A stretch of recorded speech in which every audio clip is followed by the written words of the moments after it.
In today's video, we're gonna take a look at how to hide likes on Instagram post. Stick with me till the end to exactly know how you can change yours.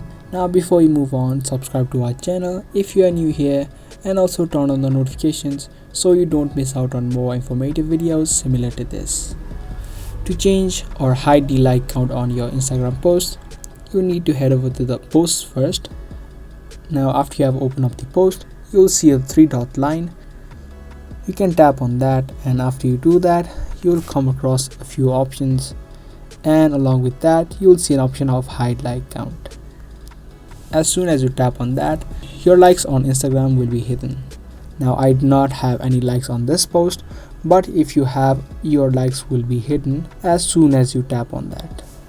Now other people who see a post won't be able to see the likes on that post. You can also do the same for Instagram Reels and other videos. So yeah, that's it. That's how you can hide likes on Instagram post. If you guys liked and found this video useful, subscribe, share and give this video a thumbs up. That's all for today. Thanks for watching.